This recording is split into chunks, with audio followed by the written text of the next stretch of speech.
Good morning, सुप्रभात, केम छो, सलाम। उम्मीद है आप सब लोग बेहतर होंगे, अपना ध्यान रख रहे होंगे। एक बड़ा इंटरेस्टिंग प्रश्न मेरे पास आया। किसी ने पूछा कि सर, ये जो कर्म की अवधारणा है कि हम जो काम करते हैं वो हमारे पास लौट कर आता है इस जन्म में भी और अगले जन्म में भी, आप कितना मानते हैं इसको? मतलब आपका क्या यकीन है इस बात पर कि कर्म जो है वो लौट कर हमारे पास आते हैं दोबारा? मतलब your karma always come back to you. जो भी आप करते हो वो आपके पास लौट कर आता है, उसका परिणाम लौट कर आता है। मेरा मानना ऐसा है कि कर्म करना मतलब बीज को बोने के समान है। जो भी आप कर्म करते हो वो बीज को बोने के समान है कि आपने यदि बीज बो दिया है तो अधिकतर संभावना यह है कि वो बीज जो है उगेगा और उसका परिणाम लौट कर आपके पास आएगा, और जिस फॉर्म में छोड़ा था उससे बड़े फॉर्म में लौट कर आएगा। चाहे अच्छे कर्म कीजिए चाहे बुरे कर्म कीजिए, अच्छे करोगे तो अच्छा परिणाम लौट कर आएगा, बुरे करोगे तो बुरा परिणाम लौट कर आएगा। तो कर्म की अवधारणा को जो है वो तमाम जितने भी धर्म ग्रंथ हैं, चाहे आप किसी की बात कर लें कि दुनिया में कहीं भी कोई धर्म ग्रंथ है उसके अंदर जो है कर्म के बारे में जरूर महत्व दिया गया है। ये भी कहा गया है कि आपको जो है वो सुपर नेचुरल पावर पर ज़्यादा यकीन करने के बजाय आपको अपने ऊपर और अपने कर्म के ऊपर यकीन करना चाहिए, क्योंकि वही कर्म जो है वो आपको सुपर नेचुरल पावर से या हम कहें ईश्वर से आपको जो है वो आपका साक्षात्कार करवाते हैं। मतलब ईश्वर को महसूस आप तभी कर सकते हो जब आप कर्म करते हो।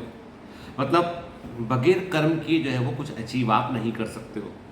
और हाँ, अच्छे और बुरे कर्म का परिणाम लौट कर जरूर आता है। जब आप अच्छा करोगे तो वो लौट कर आएगा आपके पास में। ऐसे कई सारे उदाहरण हैं जहाँ पर व्यक्ति ने कुछ अच्छा किया और वो उसके बाद में उसको जो है वो कई सालों बाद वो जब कभी लाइफ की बेड फेज से गुजरा तो वो जिन लोगों के साथ उसने अच्छा किया था उन लोगों ने उसको जो है फिर सपोर्ट दिया, सहारा दिया। और ये सच बात है। मतलब और एक बात ये भी होती है कि जो अच्छे लोग होते हैं ना, जो अच्छे लोग होते हैं उनके साथ ईश्वर जो है वो अच्छा ही प्लान करता है, भले ही से आदमी को लगता है शुरू में। अब कई लोगों की शिकायत ये होती है कि यार जो बेईमान लोग हैं, जो करप्ट लोग हैं, वो पावरफुल भी हो गए हैं, उनके पास बड़ी बड़ी कोठियाँ भी हैं, बड़ा बड़ा सब कुछ उनके पास में है। हम तो बहुत ईमानदार ऑनेस्ट लोग हैं, हमारे पास तो सब कुछ एवरेज है। हम वैसी बड़ी कोठी में क्यों नहीं है, हम वैसे बड़े पावर में क्यों नहीं है? वो बेईमान होकर है और हम ईमानदार होकर नहीं है, ऐसा क्यों? तो मतलब ईमानदारी का शायद रिवॉर्ड नहीं मिलता, ऐसा सोचता आदमी। पर सच तो ये है कि तुमने ईमानदारी से जो सुख तुमको मिला है, जो मानसिक सुख तुमको मिला है, तुमने उसको देखा ही नहीं। तुम उस बेईमान की कोठरी को देख के, उसकी कोठी को देखकर, उस बेईमान की लाइफ स्टाइल को देख के सोच रहे हो कि वो सुख है। वो सुख नहीं है, वो एक मृग मरीचिका के समान है ना, जो मिराज बोलते हैं, जो आपको रेगिस्तान में दिखाई पड़ता है कि दूर पानी है, कहीं जाओ तो कुछ निकलता नहीं उसमें, वैसा है। असल सुख किस चीज़ में? आपका स्वास्थ्य ठीक रहे, आपका परिवार ठीक रहे, आप प्रेम से रहे, आप सुखी रहे। आप सुखी मतलब सुख पैसे से नहीं आता, सुख आता है आपका जो आपके समाज में जो लोगों से संबंध है, जो आपके आपस में संबंध है, उससे। हैप्पीनेस अलग चीज़ होती है। यदि मालूम हैप्पीनेस पैसे से आ रहा होता है तो आज बाजार में बिक रहा होता, बाजार में आज बिक रहा होता कि भैया ये 300 रुपये किलो हैप्पीनेस है, 3000 रुपये किलो हैप्पीनेस है, ले जाओ 4 किलो हैप्पीनेस लेके चले जाओ। लोग बेच रहे होते, मार्केट है, जो बिक सकता है उसको बेच रहा है आदमी यहाँ पे। खैर, हम वापस आते हैं, लौट के कर्म की बात कर रहे थे हम। मैं आपको बड़ी इंटरेस्टिंग, अभी जब मैंने आदि पुरुष मूवी देखी जिसपे बहुत कंट्रोवर्सी हुआ, तो मेरा मन किया कि एक बार मैं रामायण को अच्छे से पढूं, अच्छे से रामायण को जानूं मैं एक बार। क्योंकि मैंने एक बात मैंने महसूस किया कि एक जो जब वो कंट्रोवर्सी चल रही थी तो उसी फिल्म के आदि पुरुष के शायद राइटर ने या उसके डायरेक्टर ने एक बात कहा कि आप लोग या हम भारतीयों का रामायण के लिए जो भी जानकारी है वो रामानंद सागर ने जो रामायण बनाई थी टीवी सीरियल, उसके आधार पर है। हम लोगों ने रामायण नहीं पढ़ी है, ऐसा किसी ने स्टेटमेंट दिया। मुझे लगता है कि उनके शायद डायरेक्टर थे या मनोज बुंसर थे या ओम राउत, जो भी थे उनकी फिल्म में, उन्होंने ऐसा एक स्टेटमेंट दिया। तो उसके बाद मेरा मन किया कि क्यों ना रामायण को एक बार पढ़ा जाए। तो मैं रोज रामायण के कुछ पेज पढ़ता हूँ, तो मुझे उसमें बड़ी इंटरेस्टिंग बातें मालूम चलती हैं। जैसे कि आपको बता दूं मैं कि रामायण का जो एक जो सबसे प्राचीन, हम बोलते हैं रामायण किसने लिखा, हम कहते हैं कि श्री रामचरितमानस को लिखा तुलसीदास जी ने, लेकिन एक्चुअल रामायण जो लिखी थी वो वाल्मीकि ने लिखी थी। किसने लिखी थी? वाल्मीकि ने। ठीक है, वाल्मीकि जो एक डाकू थे, डाकू से वो जो है वो तपस्या किया उन्होंने और साधु संत बने वो, तो उन्होंने वाल्मीकि रामायण को लिखा उन्होंने, और उसमें उन्होंने जो है भगवान श्री राम का उन्होंने जो है मनुष्य अवतार का जिक्र किया उन्होंने। बड़ी इंटरेस्टिंग बात है, यानी उन्होंने वाल्मीकि ने भगवान श्री राम को जो है मनुष्य के रूप में ला, उन्होंने कहा कि भगवान विष्णु को मनुष्य का जन्म लेके यहाँ आना पड़ा, और उन्होंने बार बार इस बात पे एम्फेसिस किया कि जैसे एक आम आदमी गलती करता है ज़िंदगी में, ऐसे ही श्री राम ने भी अपने जीवन में कुछ कुछ गलतियाँ की उन्होंने। ये बात अलग है कि हम सब लोग जो है हमारी महानता स्थापित इस बात से होती है कि हमारा गलती की तुलना में हमारे अचीवमेंट्स कितने हैं, हमने कितने जो गलती है। देखो गलतियाँ क्या होती हैं, गलतियाँ ऐसे होती है, आपकी अच्छा करने की भावना है तो भी गलती हो सकती है। एक छोटे बच्चे को एक मच्छर काटने जा रहा है, आपने देखा और आपने उस मच्छर को पकड़ के मार दिया, आपने मच्छर तो मर गया, जीव हत्या तो हुई। वो छोटे बच्चे को मलेरिया ना हो जाए, डेंगू ना हो जाए, इसलिए आपने ऐसा किया, तो आपकी भावना तो सही थी। तो ये परसेप्शन बड़ा गड़बड़ है एक्चुअली। तो बात इतनी सी है कि श्री रामचरितमानस में तुलसीदास जी ने जो है भगवान श्री राम के बड़े कैरेक्टर को उन्होंने उनको ईश्वर तुल्य दिखाने का पूरा प्रयास किया, जबकि वाल्मीकि रामायण ने उनको मनुष्य तुल्य दिखाने का पूरा प्रयास किया। तो कहानी जो है वो इन बिटवीन चलती है। तो कहने का मतलब ये है कि किस्सा ये है कि मैं जिस पूरे कैरेक्टर से, आपको सच बताऊं, मैं जिस कैरेक्टर से इस समय मैं पढ़ रहा हूँ और जिस कैरेक्टर ने मेरे दिमाग पे गहरी छाप छोड़ी है, वो रावण नहीं है। श्री राम तो ईश्वर है, उनका तो जो है वो तो कुछ कहना मतलब गड़बड़ बात है। लेकिन जो दूसरा कैरेक्टर सबसे पावरफुल निकल के सामने है वो है बाली, सुग्रीव और बाली की कहानी। आप सच में बता रहा हूँ मैं कि आप जब पढ़ेंगे तो आपको लगेगा कि बाली यार मतलब बड़ा मिसपरसेप्शन जो है वो क्रिएट किया गया बाली के बारे में। बाली जो है एक महान राजा था, किष्किंधा बंदरों का एक साम्राज्य था, उसका राजा था। वो इतना पावरफुल था कि रावण से अधिक पावरफुल था। मैंने पिछली किसी सेशन में किस्सा बताया हुआ कि रावण जो है वो उसके सामने कुछ भी नहीं था, और रावण से उसकी दोस्ती थी। रावण जब उससे हार गया, रावण को लगा कि भैया इससे तो जीत ही नहीं सकते कभी, क्योंकि सामने आते ही शत्रु की आधी ताकत उसके अंदर।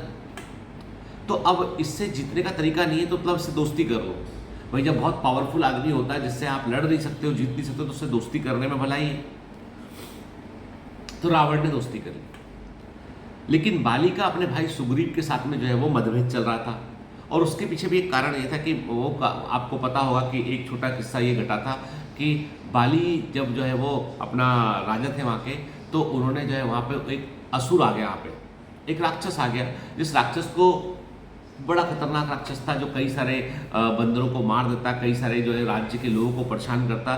तो बाली ने कहा कि ये बड़ा भारी राक्षस है, इसको एक काम करते हैं कि इसको जो है वह मैं इसको बहला के, क्योंकि बाहर लड़ेंगे तो ये नगर का डैमेज करेगा ये, तो इसको मैं गुफा के अंदर ले जाता हूँ, और जो है क्योंकि ये हो सकता है मैं भी मारा जाऊँ, क्योंकि ये मायावी है, ये मायावी असुर है, इसके पास बहुत ताकतें हैं, और मैं हो सकता है मैं मर जाऊँ।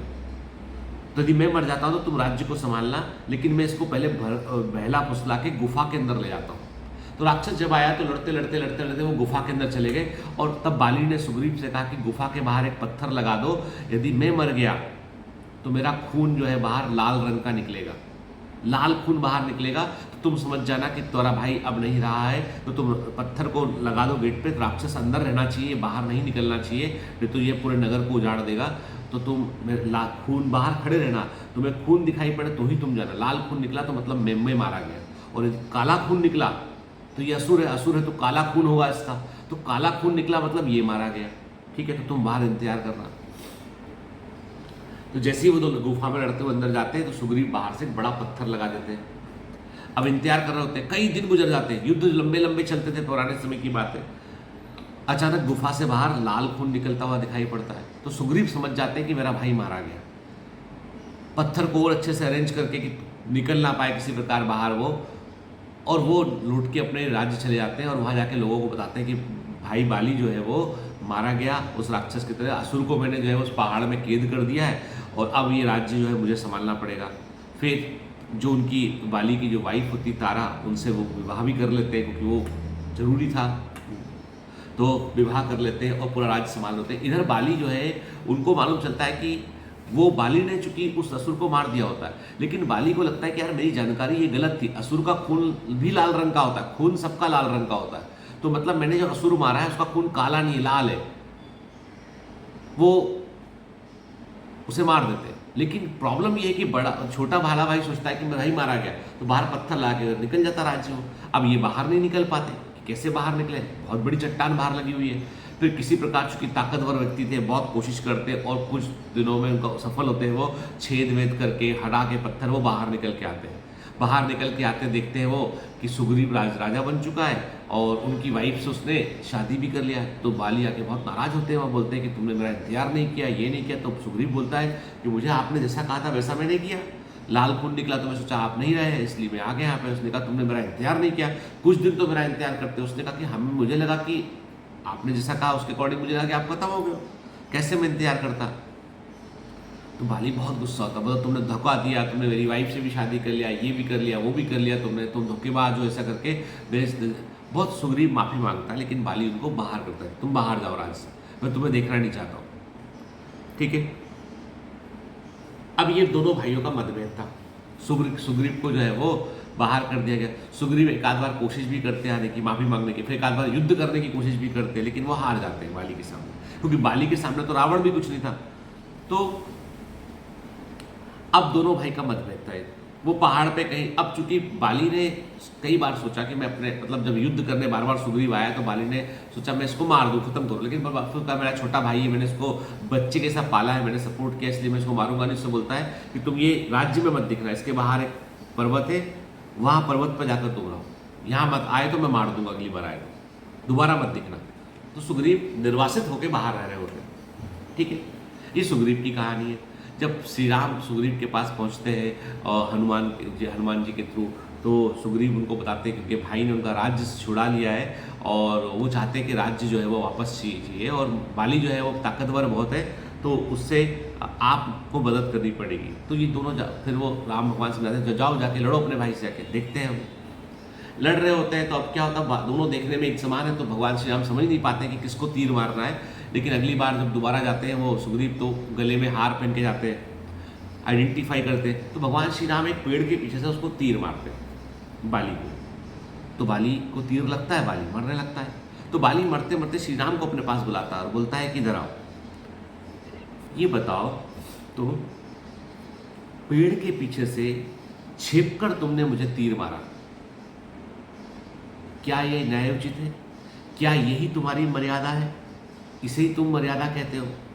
क्या ये न्याय है? दो लोग लड़ रहे हैं, मल्ल युद्ध कर रहे हैं 1 to 1, उसमें जो जीतेगा वो विजेता होगा, और आप पीछे से जो है पेड़ के पीछे से छिप के, सामने आकर भी नहीं, पेड़ के पीछे से छिपकर आप मुझे तीर मारते हैं और मुझे जान से मार देते हैं आप। तो आप बताइए क्या ये न्याय है? क्या ये मर्यादा है? क्या ये आपको शोभा देता है? दूसरा बोलता है कि मैंने अपने राज्य का, मेरा राज्य था ये, इस राज्य में मैंने सुग्रीव को चाहता तो मैं बहुत पहले अपने भाई को मार चुका होता, मैंने नहीं मारा। उसको बोला तुम बाहर रहो, मैं तुम्हें जिंदा रखना चाहता हूँ, तुमसे प्रेम करता हूँ, लेकिन जो है इसने मेरे साथ में दगा किया। इसने, यदि मैंने इसको अभेदान जीवन दान ना दिया होता तो ये ना आपसे मिला होता, ना आप ऐसा करते। और श्री राम जब बतलाते हैं कि क्यों ऐसा किया उन्होंने, तो बोलते अच्छा आप तो मतलब मुझे लगता था कि आप बहुत बुद्धिमान हैं, आपको मेरे पास आना चाहिए था। रावण मेरा मित्र है, मेरे पास सेना है, मैं ताकतवर भी हूँ, मैं शायद से आपकी मदद करता, मैं रावण से बोलता कि मित्र छोड़ दो उनको, तो रावण मेरी बात कभी नहीं टालता। आप यदि मेरे पास आते तो आपको युद्ध भी नहीं लड़ना पड़ता, मैं माता सीता को आप तक ला देता, और यदि युद्ध लड़ना पड़ता तो रावण मुझसे कभी जीत नहीं पाता, मैं अकेला काफी था, कोई सेना की जरूरत नहीं है। ऐसा बाली बोलते। श्री राम को बोलते कि आप तो इसका जवाब दो, ये जो तीर मारा है ये न्याय है कि नहीं? तो श्री राम कहते हैं कि देखो हम क्षत्रिय हैं, हमें शिकार करने की परमिशन है, तो हमने तुमको जानवर समझकर, कि तुम जानवर हो, खतरनाक जानवर हो, हमने तुमको जानवर समझकर तीर मारा है, और शिकार ऐसे ही किया जाता है, पेड़ के पीछे छिप के तीर चलाया जाता है। उसने कहा कि अच्छा ये पूरा राज्य है जिनसे मदद मांग रहे हो, ये सब जानवर है, आप हमको जानवर समझ के मार रहे हो? तो कहते हैं कि भाई ये जो कन्फ्यूजन है ना, ये डायलेमा, मोरल डायलेमा, ये लंबे समय तक बना रहा है। श्री राम अपने पक्ष में सही थे कि उन्होंने अपने मित्र सुग्रीव की मदद की, उन्होंने जानवर था वो तो उसको मारा उन्होंने, पर बाली अपने पॉइंट पर बिल्कुल सही था कि आप आके युद्ध करते सामने ना, आमने सामने बात करते, आप मुझसे मदद मांगते, मैं मदद क्यों ना करता आपकी, एक कारण बताइए, मैं क्यों मदद नहीं करता? तो कई बार क्या होता है, कैरेक्टर के जो परसेप्शन है ना हमारे, हम जो पढ़ते सुनते हैं ना, हम समझ नहीं पाते, हम दूसरे वाले का पक्ष नहीं समझ पाते कि वो क्या कहना चाहता है। हमेशा दिमाग के दरवाजे खुले रखना चाहिए। सही और गलत जो होता है ना, वो भी अपने आप में कंफ्यूजिंग होता है बहुत ज़्यादा। इसलिए आपको लोगों के परसेप्शन, टेबल के उस तरफ भी जाकर देखना चाहिए कि वो क्या कहना चाहता है सामने वाला। दूसरे के शू में पैर डालकर देखोगे तो आपको उसकी पीड़ा समझ में आएगी। तो मैं जब भी कभी पढ़ता हूँ, मैं आपको सच कह रहा हूँ, झूठ नहीं कह रहा, सच कह रहा हूँ, मैंने इतनी किताबें पढ़ी है, रामायण को जो दोबारा पढ़ा मैंने तो कहा कि असल में ये जो रामायण है, महाभारत है, ये जो चीज़ें हैं, ये बहुत कोई बतलाती है। अब रही बात कर्म की, कि भगवान श्री राम ने जब ऐसा किया कि उन्होंने बाली को छिपकर तीर मार दिया और बाली के प्राण चले गए, ये भगवान श्री राम का कर्म था। अब इस कर्म का फल तो मिलना चाहिए, इस जन्म में ना मिले तो अगले जन्म में मिलना चाहिए। अब देखिए कहानी कितनी कोरिलेटेड है। महाभारत में जो है भगवान श्री राम जो है भगवान विष्णु के अवतार श्री कृष्ण बनकर पैदा होते हैं। और आपको पता है बाली कौन था उसमें? बाली का पुनर्जन्म होता है एक शिकारी के रूप में, एक बहेलिए के रूप में। जब श्री कृष्ण जंगल में कहीं बैठे होते हैं तो बहेलिया जो है वो ऐसी छिपकर जो है गलती से उनको तीर मार देता है, और वो तीर भगवान श्री कृष्ण को लगता है और वो धरती लोक को छोड़ देते हैं। ऐसा महाभारत में जिक्र है कि एक बहेलिए के तीर से, जिनको कोई नहीं हरा पा रहा था, वो एक छिपे हुए तीर से स्वर्गलोक चले गए। ये वही था, उसी किस्से की कहानी का था कि इस बार बाली छिपकर तीर मार रहा था, इस बार श्री कृष्ण जो है वो राम का हम कहते हैं ना कि एक रामायण है, एक जो है वो त्रेता युग, द्वापर युग हम बात करते हैं। अब सोचो वो कर्मा लौट के आया, एक जनरेशन, एक मतलब अगली बार जब पुनर्जन्म हुआ तो वो लौट कर आया वो। अब देखो ये बातें, अब आप लोगों से इसका क्या साइंटिफिक, मैं सब बातें में नहीं पढ़ूंगा, मैं इतना बोलूंगा कि एवरीथिंग जब आप पढ़ते हैं ना तो इतनी कोरिलेटेड कैसे हो सकती है, इतनी कोरिलेटेड चीजें हैं वो। मैं साइंस को मानने वाला व्यक्ति हूँ, लेकिन मैं कहता हूँ कि जो भी, चाहे वो कुरान में लिखा हो, चाहे महाभारत में, रामायण में लिखा हो, गुरु ग्रंथ साहब में लिखा हो, ठीक है, बाइबल में लिखा हो, कई बातें ऐसी है जो हमको जीवन जीने की राह दिखाती है। कई बातें ऐसी जिनको हम गलत इंटरप्रेट करते हैं, जिनको हम गलत व्याख्या करते हैं उनकी हम, और गलत व्याख्या के चलते हम मतभेद पैदा करते हैं। जबकि कोई भी धर्म जो है मन को जोड़ने वाला होता है, वो कभी मतभेद नहीं करता है, मनभेद नहीं करता है, वो मन को जोड़ता है। यही इंसान की ललक यही है, वो मिलकर रहना चाहता है। चलिए कैसा लगा आपको बताइए। देखो मैं जो पढ़ता हूँ, जो जानता हूँ, वो आपको थोड़ा सा बतला देता हूँ। मैं कोई ज्ञानी या बहुत ज्ञान इस मामले का एक्सपर्ट नहीं हूँ मैं, पर जो मैं सोचता हूँ, पढ़ता हूँ, तो मैं आपको बतलाता हूँ। यदि आपको लगता है कि कहीं सर इसमें कुछ करेक्शन की गुंजाइश है तो बताइएगा जरूर। We all should open for the correction, कि हमें क्या चीज़ें ठीक करना चाहिए, ठीक है। और टेस्ट सीरीज के एडमिशन ओपन हो चुके हैं, आप एडमिशन ले लीजिए उसमें बेटा। जितने ज़्यादा बच्चे जुड़ेंगे उतना मज़ा आएगा टेस्ट सीरीज में, उतना अधिक कंपटीशन में अच्छा लगेगा हमको, है ना। और टेस्ट को मिस नहीं करना है, तैयारी शुरू कर दीजिए आज से। आप अपना प्रोग्राम बना लीजिए कि 3 सितंबर को पहला टेस्ट है, 10 चैप्टर उसके अंदर आ रहे हैं, तो वो 10 चैप्टर की तैयारी कैसे करनी है आपको अभी से प्रोग्राम बनाकर चलिए, क्योंकि सीधा टेस्ट के दिन पढ़ोगे कैसे काम चलेगा, अभी से पढ़ना शुरू करना पड़ेगा। चलिए, have a great day, all the best, bye bye.